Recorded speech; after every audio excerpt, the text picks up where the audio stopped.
শুভ বিবাহ ধারাবাহিকের আজকের পর্বে দেখা যায় তেজ সুতার কোলে মাথা রেখে অপলক দৃষ্টিতে তাকিয়ে থাকে। বাইরে তখন মেঘ গর্জে ওঠে আর বৃষ্টি ঝরে।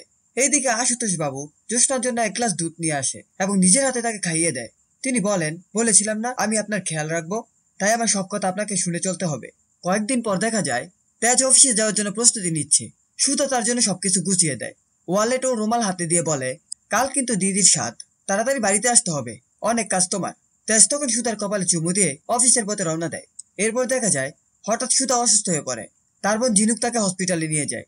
এদিকে ঝুম্পা সুতাকে ডাকতে ডাকতে তার রুমে চলে আসে। রুমে ঢুকে টেবিলের উপর অনেকগুলো টাকা চোখে পড়ে ঝুম্পার। সে খুঁজতে থাকে আর কোথাও টাকা আছে কিনা। আলমারি, টেবিলের ড্রয়ার সব তল্লাশি করতে গিয়ে ঝুম্পার চোখে কিছু ফাইল পড়ে। ফাইলগুলো হাত থেকে পড়ে যায়। তুলতে গিয়ে সে একটা ভয়ঙ্কর সত্য জানতে পারে তেজ কখনো বাবা হতে পারবে না। ঝুম্পার চোখ বড় বড় হয়ে যায়। সে ভাবে, এত বড় কথা কিভাবে দাদা গোপন রাখলো। সুধ আর তেজ কেউই কখনো সন্তান নিতে পারবে না। এই সুযোগ আমি হারি ভাঙবো। আমার ছেলেই হবে এই পরিবারের উত্তরাধিকারী। এরপর আমাদের হাসপাতালে দৃশ্য দেখানো হয়। ডাক্তার সুধাকে কিছু টেস্ট করান এবং পরে বাইরে এসে ঝিনুককে বলে, চিন্তার কিছু নেই, একটু বিশ্রামে থাকতে হবে, তবে একটা খুশির খবর আছে। ঝিনুক বলে, কি? ডাক্তার বলে, সুধা মা হতে চলেছে। একথা শুনে ঝিনুক খুশিতে নাচতে থাকে আর বলে, আমি মাসি হব, মা ঠাম্মি হবে। ঠিক তখনই আশুতোষ বাবু আর জ্যোৎস্না সেখানে আসে। তারা জানতে চায় কি হয়েছে, আমাদের একটু বলো তো। জ্যোৎস্না ডাক্তারকে জিজ্ঞেস করে, কোনো সমস্যা আছে কি? ডাক্তার বলে, না না, কিছু টেস্ট দিয়েছি আর বিশ্রাম নিলে ঠিক হয়ে যাবে। ঝিনুক তখন বলে, যদি খুশির খবর থাকে আগে আমার জামাইবাবু জানবে, তারপর বাকিরা। এরপর সবাই বাড়ি ফিরে আসে।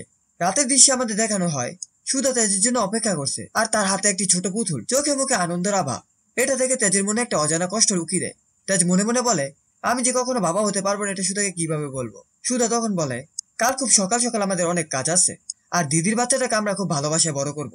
আর যখন আমাদের বাবু আসবে তখন খুব ভালোবাসায় বড় করব। একথা শুনে তেজারও দুশ্চিন্তায় পড়ে যায়। পরের দিন সকালে দেখা যায় সুধা জ্যোৎস্না স্বাদের অনুষ্ঠানের জন্য রান্নার কাজ শেষ করছে। সুধা শাশুড়ি মুগ্ধ হয়ে জিজ্ঞেস করে, তুই এত কিছু একা করলি? সুধা হেসে উত্তর দেয়, আমি একা না মা, আপনিও তো আমার সঙ্গে ছিলেন। তখন রান্নাঘরে সবাই এসে পড়ে আর ঘর সাজাতে শুরু হয়। বেলুন ফুল হাসি আনন্দে ভরে যায় বাড়ি। এইদিকে তেজ একা একা বসে চিন্তায় ডুবে থাকে। এত বড় সত্যটা সুধাকে বলবো, আর বললে তো সবাই কষ্ট পাবে।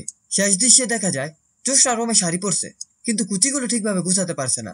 তখন আশুতোষ বাবু এসে বলে, আমি কি একটু সাহায্য করতে পারি? জ্যোৎস্না হেসে বলে, আপনি পারবেন। তখন আশুতোষ বাবু বলে, আমি ঠিক করে দিচ্ছি, তবে আপনি যদি আমাকে স্বামী হিসেবে না মেনে নেন তাহলে আমি কখনোই সেই অধিকার দেখাবো না। আমরা বন্ধু হিসেবে বিশ্বাস করতে পারি। এই বলে তিনি জ্যোৎস্না শাড়ি ঠিক করে দেয়। একটু পরেই সুধা জ্যোৎস্নাকে নিচে নিয়ে যায়।